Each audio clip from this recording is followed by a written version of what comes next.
Welcome to beat the street. तो आज हम यहाँ पे बात करने वाले हैं big will be bigger and small people getting wiped out. ठीक है, so there is a trend which has been going on since a while. और यहाँ पे ये देखा गया है कि जो बड़ी कंपनीज होती हैं वो और बड़ी होती जाती हैं और छोटी कंपनीज धीरे धीरे ख़त्म होती जाती है। इस वीडियो में हम इसी सारे फैक्टर्स को एनालाइज करेंगे और जानेंगे ऐसा क्यों होता है और इनके क्या मेजर एग्जाम्पल्स हैं और इससे हमें हमारे इन्वेस्टिंग जर्नी में क्या बेसिकली वो मिलती है लर्निंग्स। ठीक है, तो इस पे अपन बिल्कुल इसको डिटेल में एनालिसिस करेंगे। ठीक है, मैं हूँ सी सुदर्शन भंडारी और अगर आप हमारे चैनल पे पहली बार आ रहे हो तो प्लीज़ चैनल को ज़रूर सब्सक्राइब करें, बेल आइकन जरूर दबाएं और आप हमें ट्विटर पे ज़रूर फॉलो कीजिए for the quick insights and analysis. चलिए, यहाँ पे ये देखा गया है हर बार कि जो सेक्टर का लीडर रहता है वो हमेशा मार्केट शेयर गेन करता है। ठीक है, सो अभी अपन अगर बेस्ट एग्जांपल लें तो करंटली जो अभी अपना इन्फ्लेशन बहुत हाई पे चल रहा है, तो इस समय क्या हो रहा है कि जो सेक्टर लीडर्स हैं उनको मार्केट शेयर गेन वो करते जा रहे हैं एंड जो अदर प्लेयर्स हैं, छोटे छोटे प्लेयर्स हैं, उनको बहुत ज़्यादा प्रॉब्लम होती जा रही है। ठीक है, सो इसके पीछे क्या रीज़न है और ये ऐसा क्यों हो रहा है and this is one of the important reason कि क्यों बड़ी कंपनी यहाँ पे बड़ी होती जा रही है। ठीक है, तो अपन समझते हैं। देखो, सबसे पहले अगर आप देखोगे ना तो जब भी इन्फ्लेशन आता है, ठीक है, तो यहाँ पे जो बड़े प्लेयर्स हैं वो बेसिकली और एग्रेसिव होते जाते हैं। अब इसके पीछे रीजन क्या होता है, देखिए, एक एग्जांपल लेते हैं एशियन पेंट्स का। ठीक है, अभी एशियन पेंट्स की जो सप्लाई चेन है वो सबसे ज़्यादा well manage and one of the best in the world है। ठीक है, अभी जिसके पास लॉन्ग टर्म सप्लाई चेन या फिर एक स्ट्रॉन्ग सप्लाई चेन रहती है तो वो कितना भी इन्फ्लेशन हो उसको मैनेज करने में बेसिकली उसको ईजी रहता है। ठीक है, दूसरी चीज़ यहाँ पे एक और इम्पॉर्टेंट बात होती है कि अगर कल को कोई पर्टिकुलर मटेरियल की यहाँ पे शॉर्टेज हो जाती है फिर भी एक बड़ा प्लेयर अपनी डिमांड पूरी कर पाता है because he has a strong power and he can by at any price kind of thing. ठीक है, तो this is the important thing जो कि हम लोग ने अभी बहुत रिसेंटली एशियन पेंट्स के वीडियो में भी डिस्कस करी थी और आपने अभी देखा होगा तो एशियन पेंट्स के रिजल्ट में एग्जैक्टली वही चीज़ हो रही है जो हम लोग ने सोचा था और जो हमने आपको भी समझाया था लास्ट वीडियो में। अगर आप देखोगे तो बेसिकली यहाँ पे कुछ यहाँ पे सेक्टर में देखा गया है 2011-12 और 18-19 में जो टॉप 3 फर्म्स थी उसका मार्केट शेयर कैसे बढ़ा है। अब ये 2011-12 और 18-19 ये वो पीरियड है जब इन्फ्लेशन आया था। ठीक है, सो इफ़ यू सी यहाँ पे मेटल प्रोडक्ट्स या फिर मशीनरी में तो 45% से उनका मार्केट शेयर गेन हुआ है। ज्वेलरी के अंदर बात करें 23, warehousing storage 22, consumer electronics 20% से उनका मार्केट शेयर गेन हुआ है। वहीं पर अगर अपन ऑटोमोबाइल्स की बात करें तो 11% का, इलेक्ट्रॉनिक कंपोनेंट्स 10%, सम इस तरह के बहुत सारे एग्जाम्पल्स मिलेंगे। ठीक है, तो ये छोटी छोटी इंडस्ट्रीज का यहाँ पे एग्जाम्पल देखा गया एंड इवन आप देखोगे तो पेंट्स के अंदर भी बर्जर और Asian Paints continue to gain the market share. ठीक है, और आप सभी ने एक चीज़ तो ज़रूर देखी होगी कि यहाँ पे ओवरऑल अपना market organise to unorganise to organise shift होता जा रहा है। ठीक है, so the profit pool has been basically shifting towards here.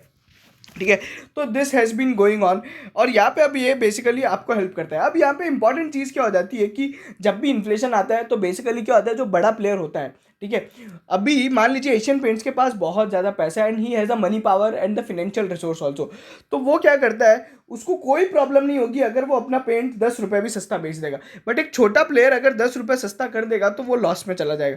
वहीं पे एशियन पेंट्स और ज़्यादा सस्ता करके क्या करता है, मार्केट शेयर और वॉल्यूम शेयर गेन करता है। ठीक है, so he sells more but earns less.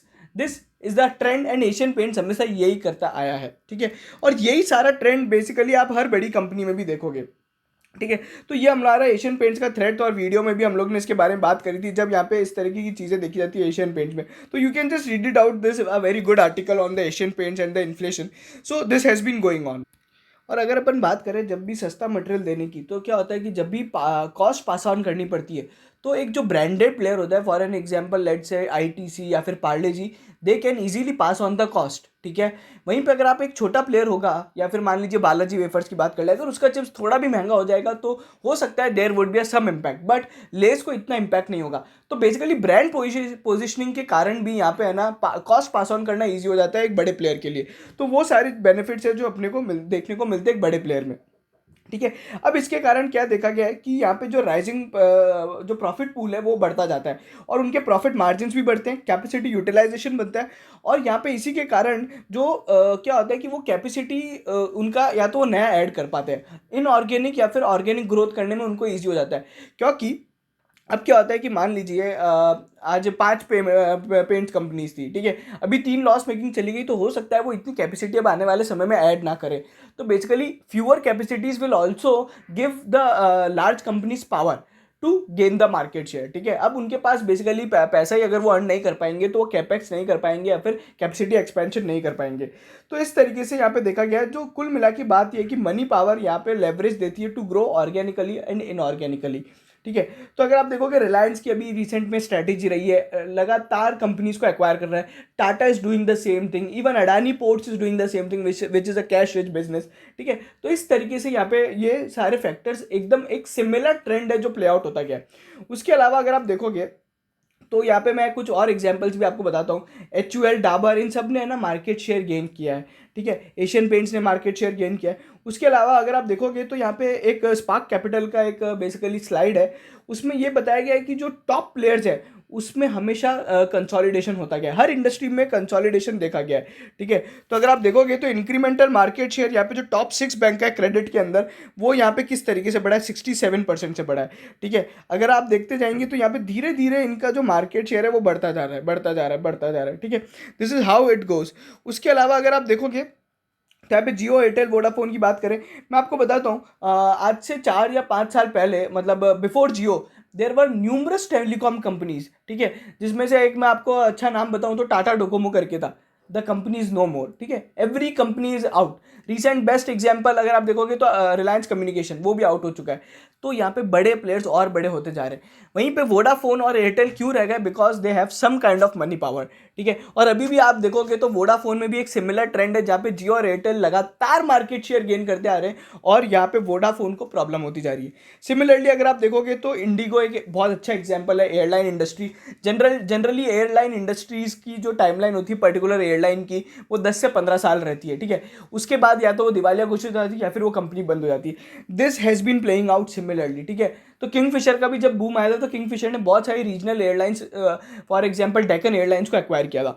तो इस तरीके से यहाँ पे सिमिलर ट्रेंड है जो हर जगह देखा गया है। So we can focus on all these things also, ठीक है। तो ये सारे जो ट्रेंड्स हैं ये आपको अपने को ये समझने में हेल्प कर रहा है।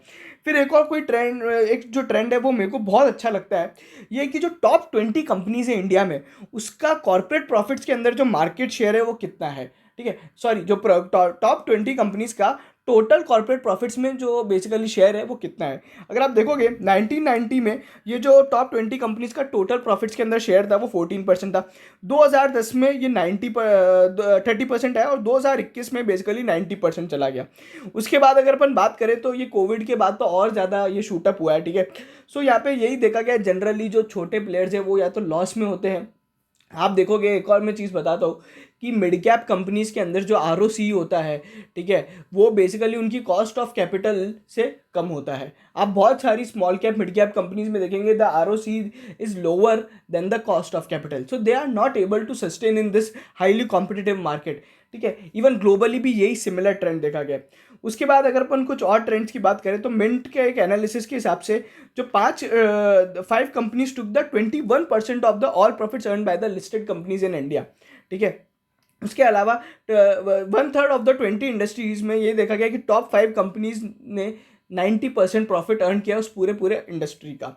उसके अलावा अगर आप देखोगे तो RBI का एक डेटा है, वो ये बोलता है कि जो सेल्स ग्रोथ है लार्ज कंपनीज की has been around 26%, while the companies with the revenue growth were either flat और द नेगेटिव, ठीक है। वहीं पे अगर आप देखेंगे लार्ज कंपनीज का जो EBITDA मार्जिन रहता है 16 से 19% रहता है, स्मॉल कंपनीज का 7.6%, 8% के आसपास देखा गया है, ठीक है। उसके बाद अगर अपन कुछ और ट्रेंड्स की बात करें तो यहाँ पे एक एनालिसिस किया गया था 14,000 कंपनीज का, जहाँ पे ये बताया गया था कि 15 आउट ऑफ 28 सेक्टर्स में जो ऑपरेटिंग मार्जिन है टॉप 10 फर्म्स का was higher than the operating margin of the 90 firms, ठीक है। So this has been going out. उसके अलावा यहाँ पे कुछ एनुअल सर्वेज भी किए गए थे जहाँ पे 40 आउट ऑफ 78 सेक्टर्स में ये पाया गया था कि जो टॉप 3 कंपनीज है उन्होंने अपना मार्केट शेयर 11, 12 और 18, 19 के बीच में यहाँ पे गेन किया था। उसके बाद फर्दर यहाँ पे इनको बेसिकली फ्यूल कैसे मिला ग्रोथ करने के लिए, तो डीमोनेटाइजेशन हो गया, GST हो गया, डिजिटाइजेशन हो गया, कोविड-19 हो गया, ये सारे जो फैक्टर्स प्ले आउट होते जा रहे हैं ना, ये पूरा का पूरा मार्केट यहाँ पे जो शेयर हो रहा है शिफ्ट हो रहा है unorganise to organise and the medium player से टॉप प्लेयर्स के आसपास शिफ्ट हो रहा है। एक और एग्जांपल देता हूं मैं आपको।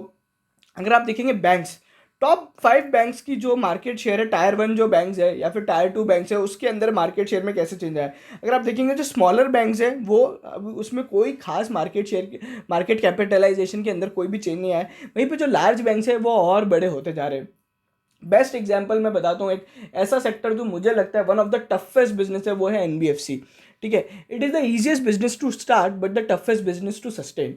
आप देखोगे पिछले 15 साल में, ठीक है, या 10 साल का भी एग्जाम्पल लेते हैं, तो बहुत सारी एनबीएफसीज आई, बहुत सारी एनबीएफसीज खत्म हो गई। ठीक है, Indiabulls Housing, DHFL are the best example जहाँ पे एक एनबीएफसी फेल हो गई। Reliance Capital, Reliance Home Finance, Reliance Commercial Finance, ये सारी एनबीएफसीज फेल हो गई जो बूम में चली थी। एक एनबीएफसी है जिसने अभी तक सस्टेन कर रखा है and it has been growing enormously and capturing the market, which is Bajaj Finance. आज बजाज फाइनेंस की इतनी मनी पावर है, it is a money making machine as we say, जहाँ पे बेसिकली फिनटेक्स भी उसकी बेसिकली मार्केट को बेसिकली पोजिशन को यहाँ पे कोई प्रॉब्लम नहीं दे पाए। ठीक है, so this has been going out and you can just focus on these trades. अब इससे क्या बेसिकली अपने को इन्वेस्टिंग लेसन में अपना एक जो आप कंक्लूजन ड्रॉ कर सकते हैं, always have a large cap companies in your portfolio. ठीक है, आई जनरली सजेस्ट, अगर आप एक नॉर्मल डिसेंट इन्वेस्टर है, ठीक है, आपको एग्रेसिव ग्रोथ और एग्रेसिव रिस्क नहीं लेना है, तो you should have at least 70% kind of exposure to the large cap companies. Large cap companies I mean 20,000 crore से ज़्यादा का मार्केट कैप वाली कंपनी। उसमें भी आप ये फोकस कीजिए कि आप ब्लू चिप कंपनीज को ज़्यादा लें। ठीक है, ब्लू चिप कंपनीज अभी क्या होती है कि जो बेसिकली टीसीएस हो गया, एक ब्लू चिप कंपनी होगी। Large cap could be even Tata Elxsi also. ठीक है, but you know focus on the blue chip companies also. ठीक है, और एक जनरली एक ट्रेंड क्या हो सकता है, अगर आप फिर भी एग्रेसिव रिस्क हैं या फिर आपकी एग्रेसिव स्ट्रैटेजी रहती है इन्वेस्टर्स की, तो आप बेटर है कि कम से कम 50% एक्सपोजर आप लार्ज कैप फंड्स के थ्रू या फिर लार्ज कैप स्टॉक्स के थ्रू रखें। This will always give you the margin of safety. जब भी मार्केट गिरेगा तो एटलीस्ट वो प्लेयर्स तो सबसे पहले भागेंगे ही भागेंगे। ठीक है, तो क्या होता है कि basically the fear of losing out the money, ठीक है, वो यहाँ पे सबसे कम होता है बेसिकली इसमें लार्ज कैप कंपनीज में। And that's the most important thing I always say कि एक इन्वेस्टिंग लेसन में आपको ये है कि आपको मन में कितनी शांति होती है और रात को कितनी शांति होती है। ठीक है, ऑलवेज ऐसा वो इन्वेस्टमेंट कोई काम का नहीं है जो बेसिकली आपको मेंटली या फिर आपको इकोनॉमिकली या फिनेंशियली प्रॉब्लम दे। ठीक है, so I will end this video and we will share more trends as we find, as we research out in this thread. So you can join our Telegram channel and Twitter channel also. If you like this video, please share and subscribe, and always remember one fact, that capital protection is much more important than capital appreciation. Thank you so much.